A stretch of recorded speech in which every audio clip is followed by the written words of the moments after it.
BNP chairperson Khaleda জিয়াকে উন্নত চিকিৎসার জন্য বিদেশে নেওয়ার প্রস্তুতি শুরু করেছে বিএনপি। মেডিকেল বোর্ড সায় দিলেই যুক্তরাষ্ট্রে অথবা যুক্তরাজ্যে যাবেন তিনি। সেখানে তার লিভার প্রতিস্থাপন সহ জটিল চিকিৎসাগুলো করা হবে। তবে বিমানের লম্বা সময় ভ্রমণের মতো উপযুক্ত শারীরিক সুস্থতা না থাকায় তাকে এয়ার অ্যাম্বুলেন্সে নেওয়ার সিদ্ধান্ত হয়েছে। এজন্য কাতার থেকে এয়ার অ্যাম্বুলেন্স আনা হচ্ছে। ইতিমধ্যে সেই প্রক্রিয়া অনেক দূর এগিয়েছে বলে জানা গেছে। তবে আগের চেয়ে ভালো আছেন বেগম জিয়া। প্রতিদিন চিকিৎসকরা নিয়ম করে বাসায় গিয়ে ফলো আপ করছেন। বিএনপি সহ বিভিন্ন দলের নেতারা আসছেন। তিনি সবার সঙ্গে কুশল বিনিময় করছেন। পরিবারের লোকজনের সঙ্গে সময় কাটাচ্ছেন। তার ঘুম ও খাওয়া দাওয়া স্বাভাবিক নিয়মে হচ্ছে। বিএনপি চেয়ারপারসনের ব্যক্তিগত চিকিৎসক ও মেডিকেল বোর্ডের সমন্বয়ক doctor AZ M Zahid Hossain এমন খবর নিশ্চিত করে বলেন, আমরা যুক্তরাষ্ট্র ও যুক্তরাজ্যের কয়েকটি হাসপাতালের সঙ্গে আলোচনা চালিয়ে যাচ্ছি। যুক্তরাজ্য নেওয়া হলে 8 থেকে 13 ঘন্টা সময় লাগে। যুক্তরাষ্ট্রে প্রয়োজন 18 থেকে 21 ঘন্টা ফ্লাই আওয়ার। কাজেই এই যাত্রার জন্য তার শারীরিক সুস্থতা অত্যন্ত গুরুত্বপূর্ণ। তাই কিছুটা সময় লাগবে। বেশ কিছু জটিল চিকিৎসা করাতে অনেকটা সময় তাকে বিদেশ থাকতে হবে। মেডিকেল বোর্ডের সদস্য ডাক্তার আল মামুন বলেন, নানা পর্যায়ে কথাবার্তা চলছে। সাবেক প্রধানমন্ত্রী আরেকটু ফিট হলেই দিন তারিখ ঠিক করা হবে। খালেদা জিয়ার লিভার সিরোসিস ছাড়াও বেশ কিছু জটিলতা রয়েছে।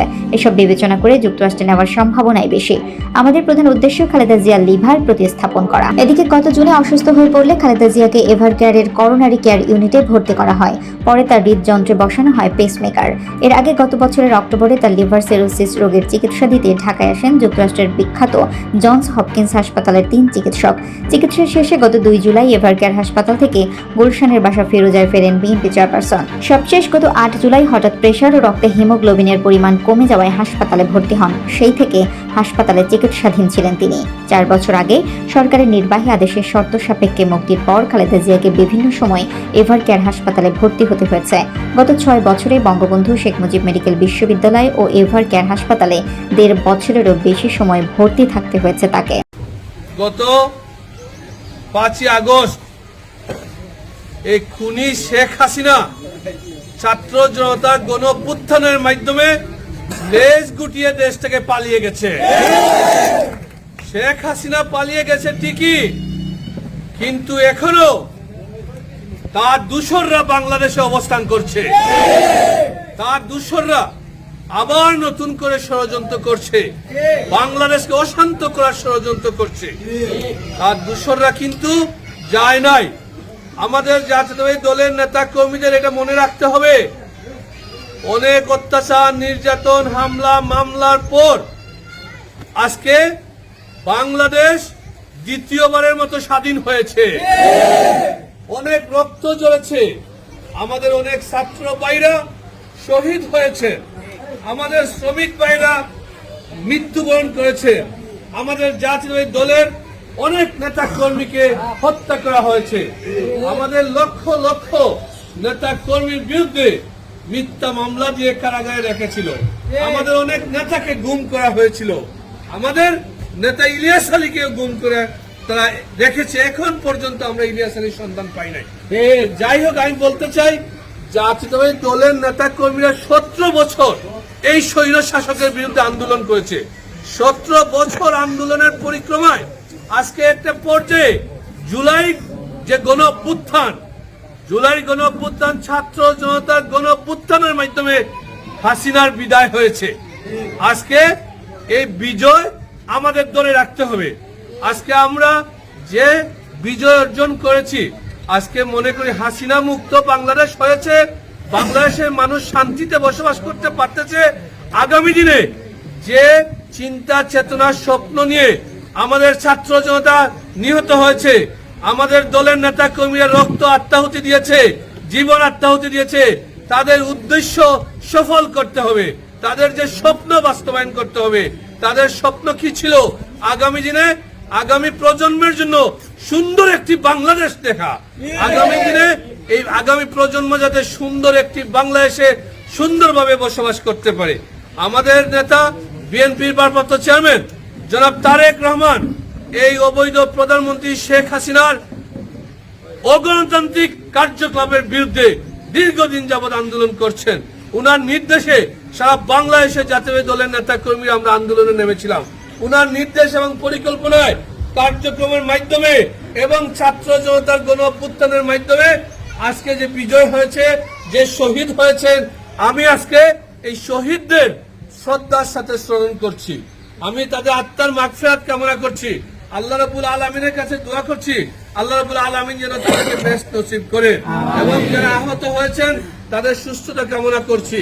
এরা কিন্তু শহীদ হয়েছেন, এরা কিন্তু মারা গিয়েছেন, এদেরকে হত্যা করা হয়েছে। অতএব আমরা মনে করি এখনো তাদের রক্তের দাগ শুকায় নাই। ষড়যন্ত্র চলছে, ষড়যন্ত্র আমরা সকলে ঐক্যবদ্ধভাবে মোকাবিলা করবো ইনশাআল্লাহ। তার ব্যাপারে দেওয়া হবে, সেটাও একটা ষড়যন্ত্রের অংশ। হয়তো ওই ছাত্র ভাই বুঝতেছে না, বুঝবে কোত্থেকে? এত সহজে এত আন্দোলন করে দ্রুততম সময়ের মধ্যে শেখ হাসিনা এইরকম বিদায় নিয়ে যাবে এটা কেউ জানতো না। অতএব আমাদেরকে এই আওয়ামী লীগের ষড়যন্ত্র মুখস্থ করে, ঠুতস্থ করে, পার্শ্ববর্তী দেশের ষড়যন্ত্র আপনাকে নিজে জেনে শুনে তারপরে জাতির কাছে প্রকাশ করতে হবে এবং বাংলাদেশের মানুষকে ঐক্যবদ্ধ হতে হবে। আমার সর্বশেষ অনুরোধ হচ্ছে, তত্ত্বাবধায়ক সরকার যে কষ্ট করছে এই কষ্টটা সফল হবে যদি আমরা তাদের পাশে দাঁড়াই। চোর দেখলে আমরা থামিয়ে দেব, গুন্ডা দেখলে আমরা থামিয়ে দেব, রাস্তায় কোনো ধরনের বৈষম্য হলে আমরা থামিয়ে দেব।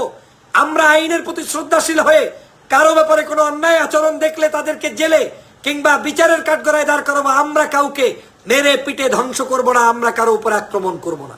আমাদেরকে ধৈর্য ধরতে হবে। সকল বিজয়ের পরে একটা বড় সমস্যা পৃথিবীতে বিরাজমান থাকে, তা হচ্ছে ধৈর্য সমস্যা। ধৈর্য কেউ রাখতে পারে না, আর ধৈর্য যখন থাকে না তখনই সেই বিজয়ের স্বাদ সবাই গ্রহণ করতে পারে না। অতএব যারা ভিডিও বানান, কন্টেন্ট ক্রিয়েট করেন, এই করেন সেই করেন, সকালবেলা জেনারেল ওয়াকারুজ্জামান খারাপ, বিকেলবেলা জামাতের আমির খারাপ, সন্ধ্যাবেলা আপনার ওই কি বলে আপনার এই ডক্টর মোহাম্মদ ইউনূস খারাপ, ভালোটাকে বলেন, ভালোটাকে বাংলাদেশের এইগুলা নিয়েই আমাকে চলতে হবে। আমরা সবাই মিলে দেশ গঠন করব। আসেন নিজ দায়িত্বে দেশের জন্য কিছু কাজ করুন। আপনি নিজেকে প্রশ্ন করুন, এত বড় একটা যুদ্ধ বিধ্বস্ত দেশ গঠনের জন্য আপনি কি সংস্কার করেছেন? আপনার প্রতিষ্ঠানকে আপনি নিয়ন্ত্রণ করুন, আপনার ব্যবসাকে আপনি নিয়ন্ত্রণ করুন। আপনার এই বর্তমান সময়ের যতগুলো অসঙ্গতি আছে সেগুলো আপনি বিগত 16 বছর এক পাশে রাখুন, আর গত 1 মাস রাখুন। দেখবেন আয়নার মতো পরিষ্কার বাংলাদেশটা মনে হবে ওই 16 বছরের তুলনায় 1000 কোটি গুণ ভালো আছে এখনো। অতএব এই বাংলাদেশকে আপনার আমাদেরকে রক্ষা করতে হবে। আমি সবাইকে সেই উদাত্ত আহ্বান জানাই। সকল রাজনৈতিক নেতাদের মধ্যে ঐক্য থাকতে হবে এবং এই সরকারকে যথাপযুক্ত সময় দিয়ে একটি গণতান্ত্রিক প্রক্রিয়ার নির্বাচন সম্পন্ন করে দেশকে সুন্দরভাবে এগিয়ে নিয়ে যেতে হবে, সেই প্রত্যাশা ব্যক্ত করছি। সবাই যারা এতক্ষণ লাইভে ছিলেন আপনাদেরকে অনুরোধ করছি লাইভটি শেয়ার করে দিবেন, ইউটিউবে সাবস্ক্রাইব করে নেবেন। আবারও সময় পেলে ভিন্ন বিষয় আপনাদের সামনে উপস্থিত হব। আপনারা সবাই মিলে সেই জায়গায় উপস্থিত থাকবেন। ভালো থাকবেন, সুস্থ থাকবেন। আমি আজকের থেকে আমার কোনো ফ্যান ফলোয়ার কাউকে কোনো অন্যায় অসঙ্গতি দেখলে তার প্রতিবাদ করবেন, কিন্তু কোনো আইন নিজের হাতে তুলে নেবেন না। দুষ্কৃতিকারীদের চিহ্নিত করবেন, যারাই যেখানে ছদ্মবেশে বিভিন্ন ধরনের ষড়যন্ত্র করবে তাদের বিরুদ্ধে সোচ্চার হবেন। এই দেশ বিভিন্ন শিক্ষক, সুধী, সাহিত্যিক, কবি, গানওয়ালা, রিক্সাওয়ালা সবাইকে নিয়ে চালাতে হবে। আমি আমার লাইভগুলোতে এই স্বাধীনতার আগেও বলেছিলাম এই দেশ কোনো একরোখা একজন দিয়ে চলবে না। অতএব কেউ কাউকে মাইনাস করার চিন্তা না কইরা আসেন কেমনে প্লাস করবেন, আসেন কেমনে দেশ গঠন করবেন, আসেন কেমনে ভালো চিন্তা করবেন, তাহলেই দেশটা ভালো থাকবে। আল্লাহ হাফেজ। আসসালামু আলাইকুম ওয়া রাহমাতুল্লাহি ওয়া বারাকাতুহু।